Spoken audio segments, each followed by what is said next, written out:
Diet is such a hot topic.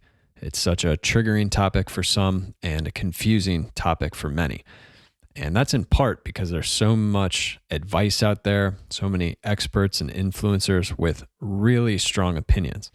There's also a lot of people who have healed or improved their health with a specific diet, and then they tend to become really passionate about that way of eating.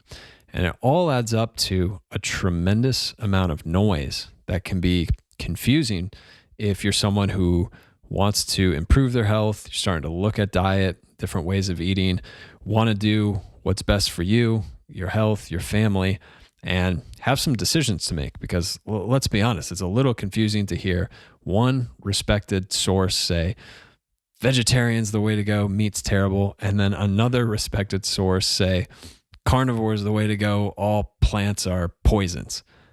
What do you do? How do you sort through that?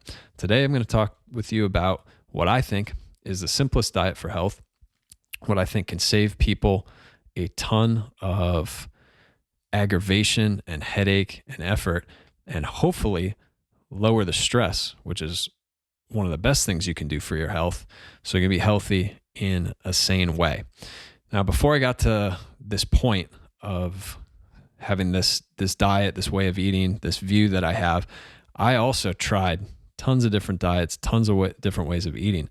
Part of that is because I had a lot of health and gut issues that were difficult to resolve, and was just looking for something, anything that would help me feel better. And because some of it was gut related, I felt bad after a lot of meals. So I was pretty motivated to say, what's going to feel good? What's not going to hurt my body?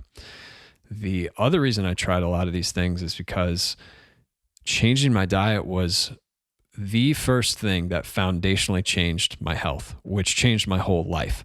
And it shocked me. It totally shocked me how much my health improved and how quickly it did when I changed my diet the first time. I was in my mid-20s, working a busy corporate America job, and my sister gave me this book.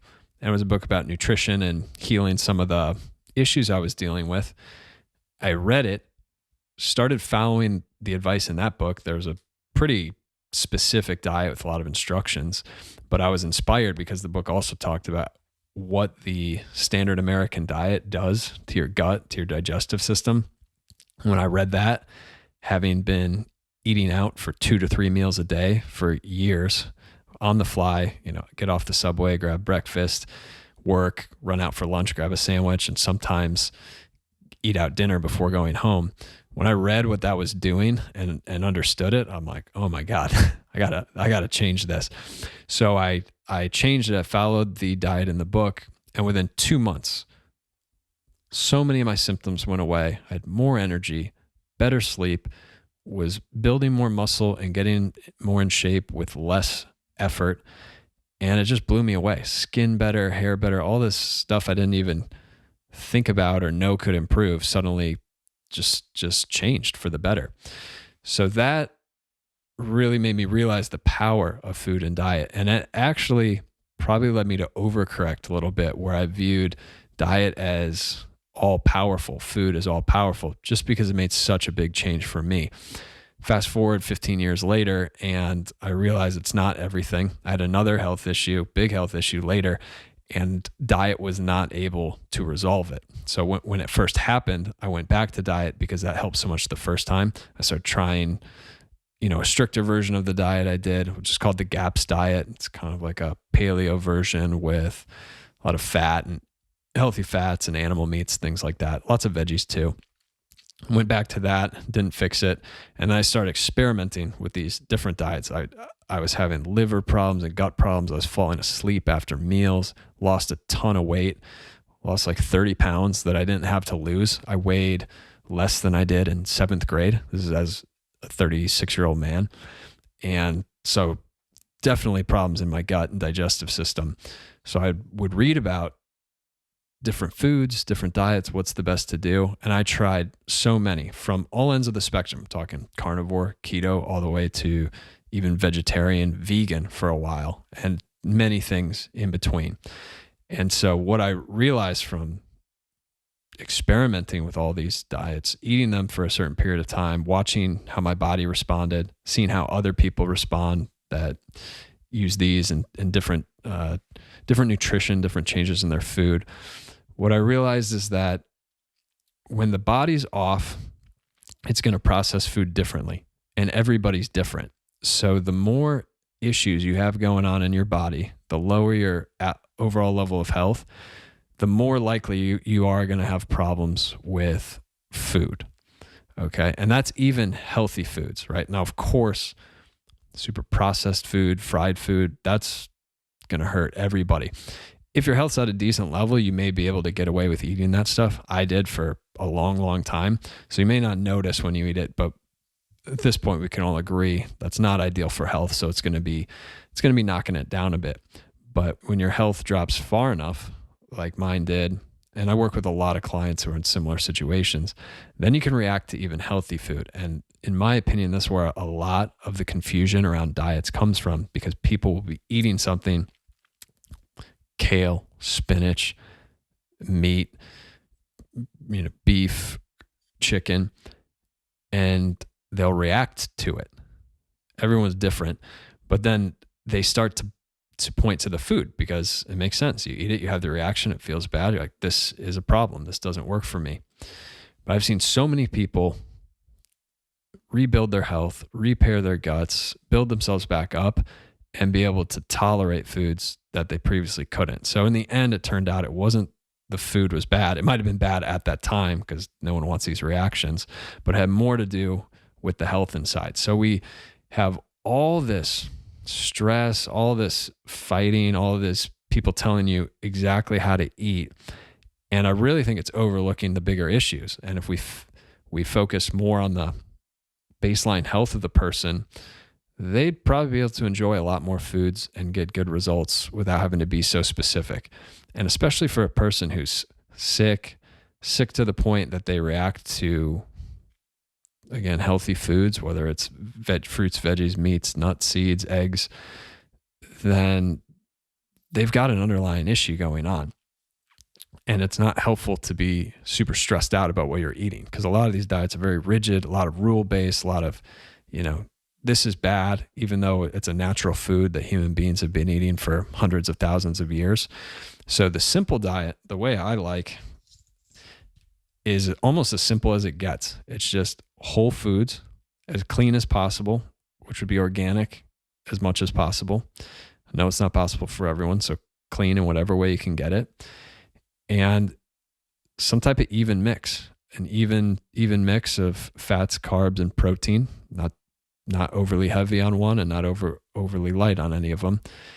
And that's it. Whole foods, a single ingredient. And if you can do that, then you're going to eat better than 99% of people. You can be confident. You can even relax knowing you're doing good things for your body.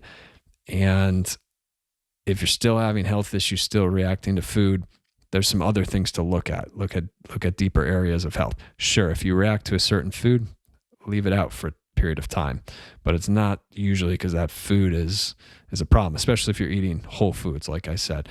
Now, that's tough for some people. That certainly was hard for my former self. I didn't even know what vegetables were. I think I knew what carrots were and broccoli were. And when I walked into the vegetable section of the grocery store for the first time, like serious about changing my way of eating, I was like, what are all these plants? And I started learning just by buying one new one each week. I'd go home and figure out how to cook it, cut it, prep it, and eat it, and learned over time. So if you eat a lot of processed food and packaged food, it might feel like a big change. But think about it. The simplest foods have one ingredient. The simplest foods have been around for the longest period of time. If you just pick up a potato or an apple, you don't have to read an ingredient list. There's no ingredient list to read. So it takes a lot of the complexity out of choosing a food. It certainly takes the complexity out of what's the perfect diet that I have to eat, what's bad, what's good, what do I have to be afraid of. If it has no ingredient list, because it's just a whole food with one ingredient, just that food, you're on the right track. And then you just combine a few of those for a meal. Literally,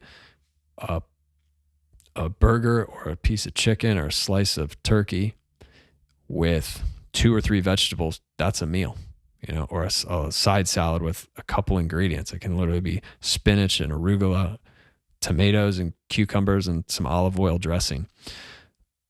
Especially when I was rebuilding my health, that was helpful. But I also think this is really helpful when building a new habit, learning a new way of eating. So sure, Thanksgiving is fun. Going to a 5-course meal at a restaurant with an amazing chef is fun and tastes delicious.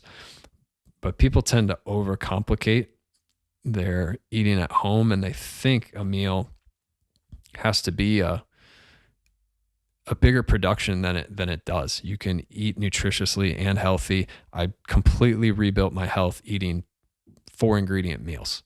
I'd have a piece of meat. I'd have some fat or oil that I would usually cook the meat in, saute the veggies in, and I would have anywhere from 1 to 3 veggies. And I ate that many times over and over. Sometimes just having a few different veggies for the week. Like I would eat the same thing Monday, Wednesday, Friday. Tuesday, Thursday might be a different version.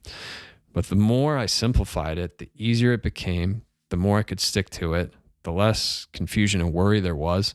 And then once I got a baseline, I started expanding. Like I said, I would get a new vegetable each week and experiment. And that way I didn't have to learn a bunch of dishes, plates to make. I could keep it super simple. Cooking literally can be heating a vegetable in a cooking substance, heating the meat in a pan or an oven, and it's done. You don't have to be a gourmet chef. If you got some talent, if you know how to cook and make it taste great, amazing. But I found fresh food, if you just prepare it simply, a little salt and pepper if you need, it does the job. So if you're at a place where you really want to try and improve your nutrition, or you're a place where you have to, your health demands it, I understand what that's like. This is the simplest diet, in my opinion. It's the easiest. It doesn't create stress, and it doesn't get into all the infighting, I'm right, you're wrong type of stuff that really I don't see being 100% accurate anyway. It's more how different people's bodies respond to different foods differently. So absolutely find the ones that work for you. But if you're eating a healthy whole food, don't stress that you might be poisoning yourself.